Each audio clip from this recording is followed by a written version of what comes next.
চাকরি চুরি, মহিলাদের মানিজ্যত চুরি, আদিবাসী উপজাতিদের জল জঙ্গল চুরি, তা সবাই জানতেন। মমতা বন্দ্যোপাধ্যায় বিদায়ের প্রাক্কালে তিনি তৃণমূলীয় পদ্ধতিতে চোখ চুরিও দেখিয়ে দিলেন। মমতা বন্দ্যোপাধ্যায়কে ঘিরে ধরে যে বিক্ষোভ মানুষ দেখিয়েছেন, তা দিয়ে মমতা বন্দ্যোপাধ্যায় 26শে সিঁদুরে মেঘ দেখে নিয়েছেন। এইভাবে তাকে ঘিরে যে জনবিক্ষোভ, সেইটা তিনি ভুলতে পারছেন না মন থেকে। তারা বলছেন এসব ঘটনা নাকি আমাদের আন্দোলন প্রতিবাদ ছোট ঘটনা। আসলে ছোট হয়ে গেছেন মমতা বন্দ্যোপাধ্যায় নিজের কাছে, ছোট হয়ে ধরা পড়ে গেছেন মানুষের কাছে। কনস্ট্যান্ট এই হাসপাতালের সম্পর্কে নানান ধরনের অভিযোগ। এত বড় একটা হাসপাতাল, কিন্তু সেই হাসপাতাল চলছে ডিস্ট্রিক্ট হাসপাতালের মেজাজে। দালাল চক্র চলছে এখানে যে কোনো গুরুত্বপূর্ণ পেশেন্ট এলে বলেই দেওয়া হয় যে পরিষ্কার এমআরআই নেই, বাইরের হাসপাতালে যান। দালালরা এখানে দাঁড়িয়ে থাকে কোন ওষুধ কোন দোকান থেকে কিনতে হবে বাইরে তাদের বড়লোক করতে, কোন নার্সিংহোমকে এখান থেকে পেশেন্ট দিয়ে পাঠিয়ে দেওয়া হবে বড় নার্সিংহোমকে গরিব মানুষকে লুট করবার জন্য, তাই এখান থেকে পরিচালিত হয়। জীবনদায়ী ওষুধ সবসময় পাওয়া যায় না।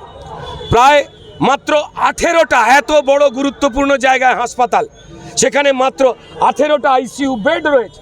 বিভিন্ন রকম অনাচার চলে যাচ্ছে। আপনারা নিশ্চয়ই জানেন 12 বা 13 তারিখে এখানে একজন নাবালিকা রোগিনীর ওপরে কিছু ডাক্তার শারীরিক নিগ্রহ করে এবং পক্সো মামলায় ধারা যুক্ত হয় এবং একজন ডাক্তার গ্রেপ্তার রয়েছেন জুনিয়র, বাকিরা পলাতক। এটা সুস্বাস্থ্যের পরিবেশ করে রেখে দিয়েছেন মমতা বন্দ্যোপাধ্যায়। অঙ্গ প্রত্যঙ্গ পাচার হয়ে যাচ্ছে। অন্যান্য জায়গায় ঘটনা ঘটেছে, আরজি করে আমরা জানি প্রায় 200 কোটি টাকার ওপরে অঙ্গ প্রত্যঙ্গ পাচারের ঘটনা। তো 12 তারিখে ওই ন্যাক্কারজনক ঘটনা ঘটবার পর 19 তারিখ আমি যখন এই হাসপাতালে আমাদের কার্যকর্তা ভাই যারা এলাকার মানুষের দুর্ভোগের কথা বলছিলেন তাদের নিয়ে বিদায়ী সুপার সুব্রত কুমার মণ্ডলের সঙ্গে শান্তিপূর্ণ আলোচনায় আসি। তিনি চা খাওয়ান, খোশ মেজাজে গল্প করেন এবং রাজ্য সরকারের ব্যর্থতাকে তিনি আপ্রাণ ঢাকবার চেষ্টা করেন। তা দুদিন পর জানতে পারি আমার নামে তাণ্ডব হাঙ্গামা করবার জন্য তাকে দিয়ে বলপূর্বক তৃণমূল বারাসাত থানায় এফআইআর করেছে, যে এফআইআর পুলিশ এখন আমায় দেখাতে ভয় পাচ্ছে, লুকিয়ে রেখে দিয়েছে মিডিয়ার কাছ থেকে। এবং তারপর এই সুপারকেই ট্রান্সফার করে দেওয়া হলো। ভেবে নিন কত বড় চক্রান্ত হচ্ছে।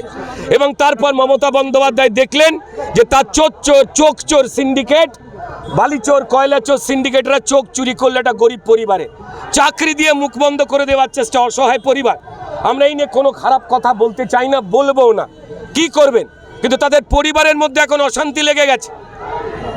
তারা চাইছে তদন্ত, চোখ দিয়ে চাকরি, কাউকে পটিয়ে তারা হয়তো মেনে নিয়েছেন। মমতা বন্দ্যোপাধ্যায় তার অপদার্থতা ঢাকতে একের পর একটা মৃত্যু, সেটা তামান্না খাতুনের মৃত্যু হোক, সেই মৃত্যু কেনা বা হরগোবিন্দ দাস, চন্দন দাসদের মৃত্যু হোক, মৃত্যু কেনবার জন্য আঁচলে টাকা নিয়ে ঘুরছেন। আর যেখানে পশ্চিমবঙ্গের হাজার ছেলে মেয়ে তৃণমূলের চুরি দুর্নীতির জন্য চাকরি পাচ্ছে না, তাদের চাকরি না দিয়ে নিজের দুর্নীতিকে ঢাকবার জন্য, তৃণমূলের দুর্নীতিকে, সিন্ডিকেটকে হাসপাতালগুলোতে রাখবার জন্য চাকরি নিয়ে ঘুরে বেড়াচ্ছেন। চাপা যাবে না, চোখ কোথায় সেই জবাব দিতে হবে। এই জেলার অ্যাডিশনাল পুলিশ সুপার থেকে বড় বড় কথা বলতেন, নিয়ম শৃঙ্খলা মেনে নাকি বিরাট চলে এই জেলা।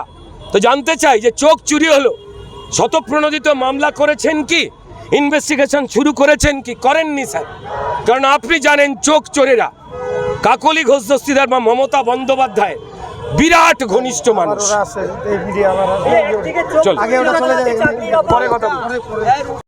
দুর্ভাগ্যজনক, দুর্নীতির বিরুদ্ধে তো কথা বলতেই হবে। ডেপুটেশন আমরা দিতে যাচ্ছি। মর্গ রাতারাতি পাল্টে ফেলা হয়েছে।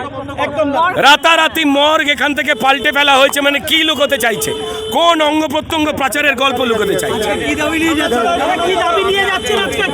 মর্গ এবং দুরবস্থা এই হাসপাতালে।